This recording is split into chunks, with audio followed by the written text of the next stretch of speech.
Dorothy is 72 years old, a widow alone in her small wooden house in a remote village in Montana. She was counting the coins on her kitchen table while the wind rattled the windows.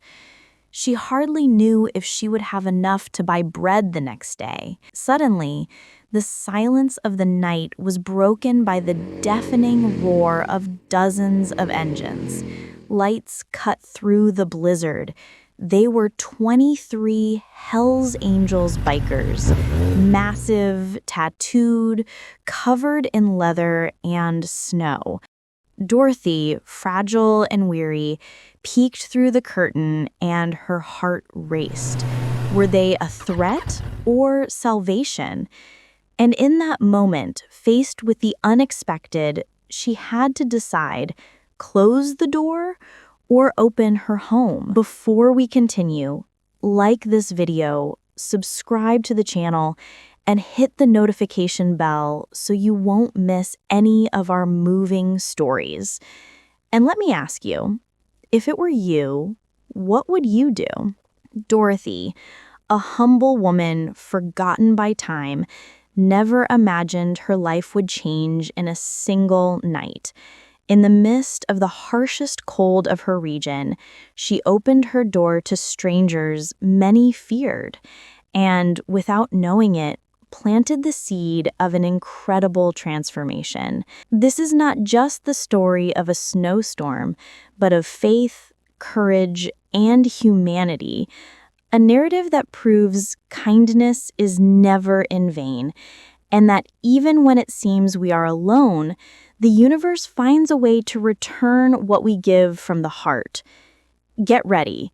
What began with 23 men seeking shelter would end with 1,000 standing at her door. In the frozen heart of Montana, in a village forgotten by time, lived Dorothy. Her house was small, built of old wood, with a creaking roof and a chimney that released thin threads of smoke whenever the fireplace managed to stay lit. Outside, the wind blew as if it wanted to tear the walls down, and snow piled up, forming white walls along the road. Dorothy lived a simple life. Since losing her husband nearly 10 years ago, her days had been marked by silence. Her children had followed their own paths in distant cities, and although they visited when they could, her routine was one of solitude. There was no longer the sound of shared laughter, nor the presence of someone with whom to share dinner. Only the crackling of burning wood and the groaning of the wind against the windows remained. Every night she repeated the same ritual. She placed a glass jar on the kitchen table, poured her coins inside, and counted them one by one. It was an almost painful scene. Each coin represented the struggle to survive. Many times, Dorothy had to choose between buying firewood or food, between paying the electric bill or replacing her medicine. Still, she never failed to silently give thanks for the little she had. Despite her difficulties, Dorothy was always known for her generosity. Even when she had almost nothing left, she offered a bowl of soup to anyone passing along the road on cold days, tended the flowers at the local church, and baked small cookies for the village children on special occasions.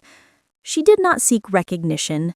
She did it because she believed that spreading kindness was the only way to keep the flame of hope alive within herself. That night, however, the storm felt different. The snow was falling heavier, the wind roared stronger, and the feeling of isolation was suffocating. Dorothy felt the cold not only in her body, but in her soul. As she counted her last coins, a tear slipped from her tired eyes. She wondered how she would endure yet another winter. The wooden beams of the house groaned under the weight of the blizzard, as if even they were tired of holding on. She looked around the kitchen. The shelves were almost empty. Only a few shriveled potatoes, half a sack of flour, and a handful of tea leaves remained. It will last for maybe 2 days, she thought silently. Her stomach ached, but what hurt most was the feeling of being forgotten by the world. For a moment, she closed her eyes and remembered her husband. He used to say that life always rewards kind hearts, even if the reward takes time to arrive. That memory brought her slight comfort, but also a pang in her chest. What if the reward never came? It was in that instant of fragility that an unexpected sound began to draw near. First, distant, like muffled thunder, then louder, like a chorus of metallic drums echoing through the snow. Dorothy rose slowly, her heart racing, and went to the window. When she pulled back the curtain, she saw the impossible. Lights piercing the darkness, headlights cutting through the storm, motorcycles, dozens of them. The roar of their engines reverberated like a collective growl in the frozen night. Dorothy brought her hand to her mouth in disbelief. Who would be out in such a chaos of snow? And why would they stop right in front of her house? At that moment, her solitude was about to transform into something that would change her life forever. The storm seemed to have a life of its own. With every passing minute, the wind grew stronger, whistling through the cracks of Dorothy's house like a restless lament. The sky was overcast, and the moon had vanished beneath a thick veil of heavy clouds. Outside, the snow was piling up quickly, covering the road, the neighboring rooftops, and even the small bushes around the wooden fence. It was the kind of night when no one should be out. And yet, the deep, steady sound of engines kept drawing closer. Dorothy pressed the curtain between her trembling fingers, straining to see. Suddenly, the glow of headlights lit up her porch. One by one, 23 motorcyclists parked in front of her house. The contrast was surreal. Enormous men clad in black leather, helmets scarred with ice, jackets emblazoned with the symbol of the Hells Angels, a winged skull gleaming under the snow. A chill ran down Dorothy's spine. She recognized the group instantly. The Hells Angels carried a heavy reputation. For many, they were synonymous with rebellion, disorder, danger. And now they were there, standing before the door of an elderly woman, isolated by the blizzard. Her first instinct was to switch off the lights and pray they would move along. Her heart pounded so loudly she could hear it in the silence between the engine's roars. She thought of the jar of coins on her table, of her nearly empty pantry, and of the fact that no one was near to help her. What chance would she have if those men decided to act with hostility? Then came the pounding on the door. Strong, firm. The sound echoed through the room, mingling with the howling storm. "Ma'am!" a deep voice shouted from outside. "The road is blocked. We need shelter." Dorothy stepped back. The plea sounded sincere, but doubt gnawed at her mind. Opening the door could be an act of courage or recklessness. With each second of hesitation, more questions arose. What if they were violent? What if they took the little she had left? And yet, something stronger stirred within her. An old memory, perhaps. She remembered her husband always saying, "Dorothy, never turn your back on someone in need, because one day it will be you who needs a helping hand." She took a deep breath. Her trembling hand rested on the doorknob. The icy wind seeped through the cracks as if the storm itself were waiting for her decision. With a slow motion, she opened the door. The cold rushed inside along with the sight of the 23 bikers on her porch. They were exhausted, covered in snow up to their shoulders, their faces red from the biting cold. But behind the intimidating appearance, Dorsey saw something unexpected. Tired eyes, trembling bodies, a hidden humanity beneath the leather jackets and tattooed muscles. One of the men, the tallest of them, removed his helmet and lowered his head in respect. "Ma'am, please, we just need warmth for a few hours." Dorothy looked at them, then at her cramped house, the weak fire in the hearth, and the nearly empty pot in her kitchen. The fear was still there, but a greater compassion spoke louder. She stepped back, opened the way, and whispered, almost under her breath, "Come in." And in that instant, a simple decision would change all of their destinies. When the motorcyclists crossed the threshold, Dorothy's house seemed to shrink. The simple space, with its old wooden walls, was now crowded with soaked leather jackets, heavy boots, and the strong smell of gasoline mixed with melting snow. She had never received so many visitors at once. The small fireplace crackled, struggling to fight the cold that slipped in every time someone moved near the door. Dorothy quickly shut it tight and asked them to leave their helmets on the floor, near the worn-out rug. Some obeyed in silence. Others exchanged wary glances, as if puzzled by the simple request of a woman who looked far more fragile than any of them. Yet soon, the warmth of the fire began to spread, and the bikers' tense shoulders started to relax. They removed their gloves, rubbed their hands together, and little by little, the room filled with a different kind of silence, no longer one of fear, but of relief. Dorothy watched closely. Despite their intimidating appearance, she noticed something unexpected. There was a man with scars across his face, staring at the flames like a lost child. Another, huge as a bear, huddled in a corner, breathing deeply as if grateful simply to still be alive. They were men marked by the road, but behind the tattoos and the reputation, there was vulnerability. She walked to the kitchen. With every step, she heard the clinking of coins inside the small jar on the table. It was all she had to get through the month. A few crumpled bills, and a handful of carefully counted coins. She took a deep breath, feeling the weight of the choice.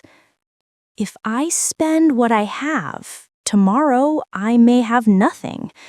But if I deny help, what kind of person would I be? She chose not to hesitate. She grabbed the iron pot, lit another flame in the wood stove, and began cooking a simple soup with the last few vegetables she had left. As she cut the potatoes, memories surfaced of making the very same dish for her husband years ago, on nights just as cold as this one. When she returned to the living room with the steaming pot, everyone watched her in silence.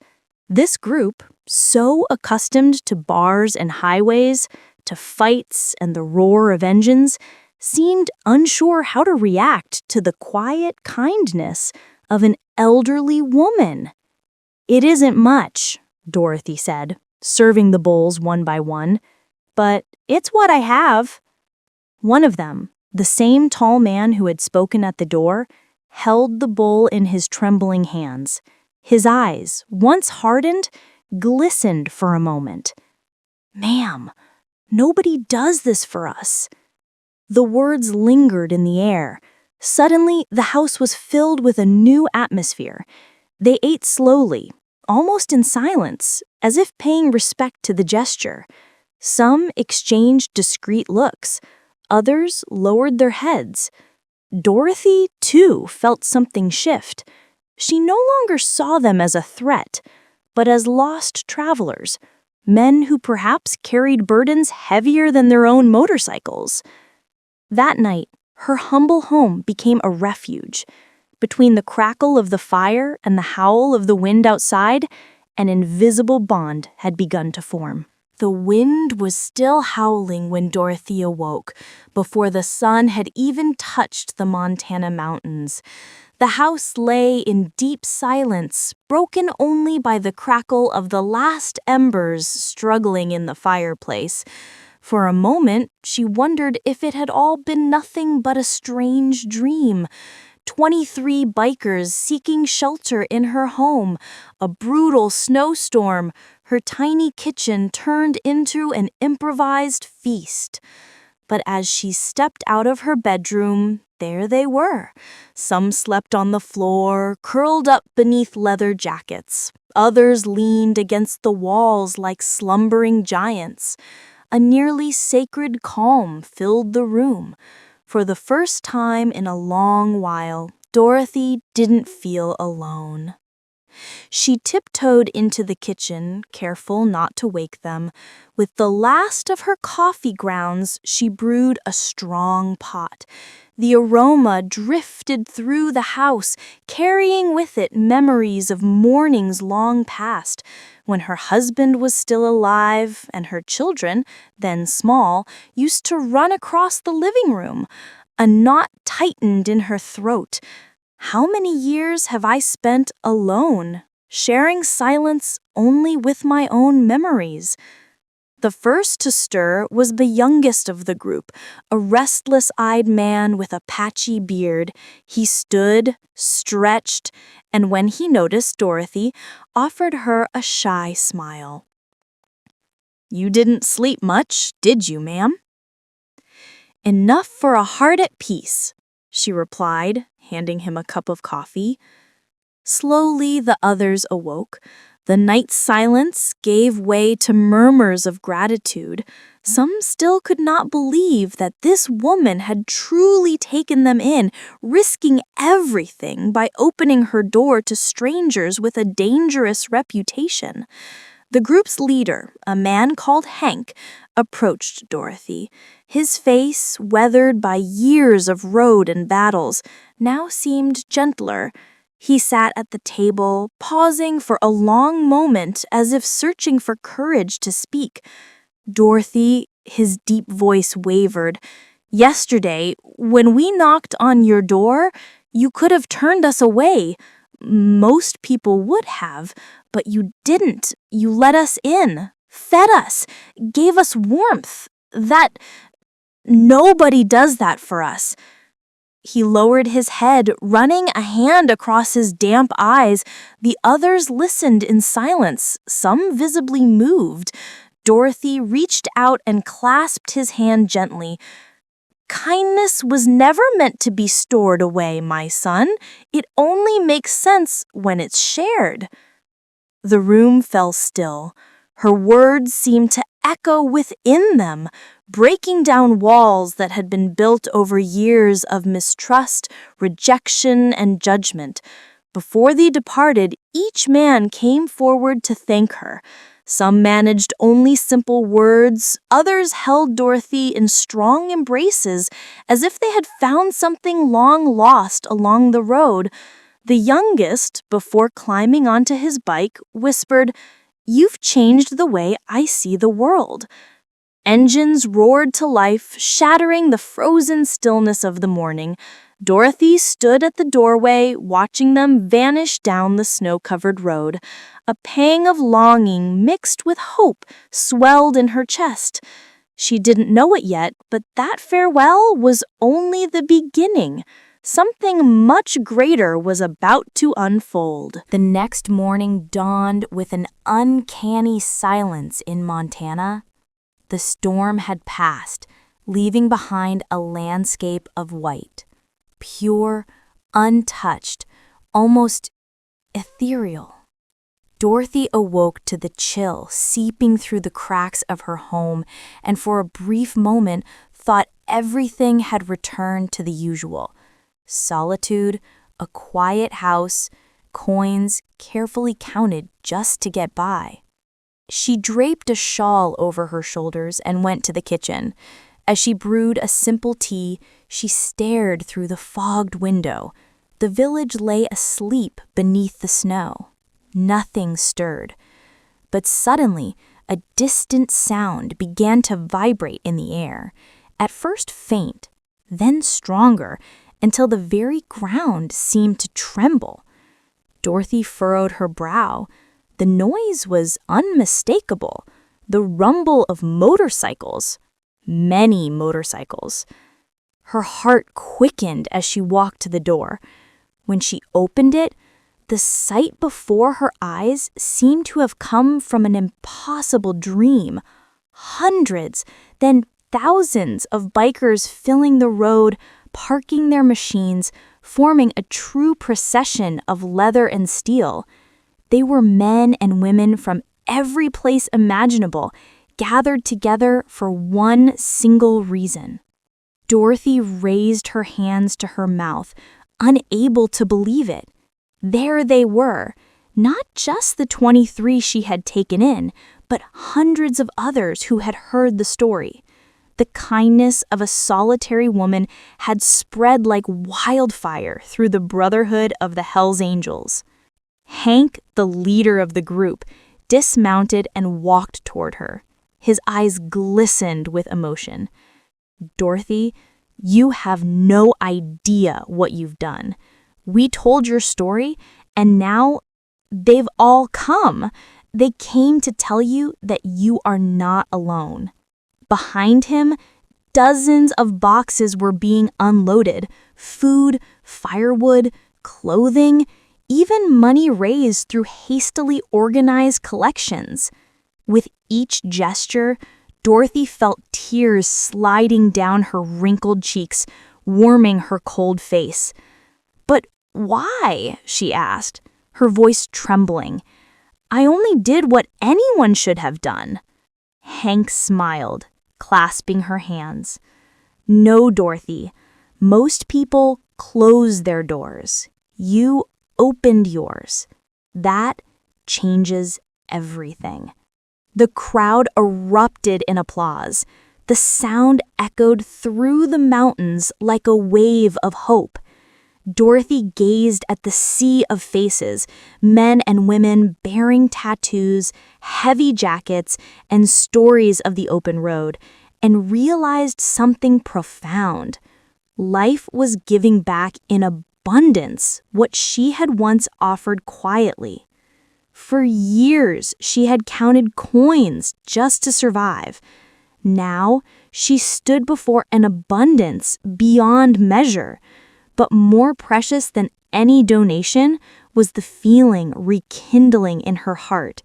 She was no longer alone in the world. With tears and a smile, Dorothy lifted her voice. "Thank you, my children. You have taught me that it is never too late to believe in kindness." In that instant, the motorcycles roared as one, as if the universe itself were celebrating the simple truth her life had revealed. Kindness always returns multiplied. Dorothy's life would never be the same after that morning. Her small wooden house, once marked by silence and solitude, had become the stage for one of the greatest demonstrations of gratitude the little Montana town had ever witnessed. For years, she had counted coins, saved every cent, lived on scraps and memories. She had lived in silence, believing that her small acts of kindness made no real difference in the world. But now, standing before a road filled with motorcycles and hearts forever touched, she understood nothing done in love is ever lost. The cold of the blizzard still lingered outside, but inside Dorothy there was a new warmth, a flame lit by the certainty that her life still had purpose. She had not only offered shelter, she had offered dignity, trust, and proof that the world is bigger than prejudice. In return, she received not only supplies and financial help, but something infinitely greater, the certainty that she would never again be alone. Every biker who came forward to embrace her carried a living lesson: never judge by appearances, never give up on kindness, even when the world feels harsh and unjust. Dorothy understood, and so can we. Kindness is like snow covering the mountains, silent, yet powerful enough to transform the entire landscape. This story is not just about an old woman and a group of bikers. It is about all of us, about the power we hold to change destinies through simple choices: opening a door, sharing what we have, offering a smile, extending a hand. How many times have you believed your gesture was too small? How many times did you think your kindness wouldn't matter? Dorothy is living proof that even the smallest flame can ignite 1,000 fires. The world may be cold, but the warmth of empathy can melt any winter. And when we sow love, we reap unexpected harvests, sometimes in the form of 1,000 motorcycles parked in front of your home, sometimes in the form of a new friend, an opportunity, or a single grateful look that changes everything. Never doubt this. Always believe in the power of kindness. What you give today may return multiplied tomorrow. And now I want to ask you, have you ever lived a moment when your kindness came back to you in an unexpected way? Have you ever helped someone only to realize that in the end, you were the one who received the most? Share your experience in the comments below. Your story might inspire someone else to never give up on kindness.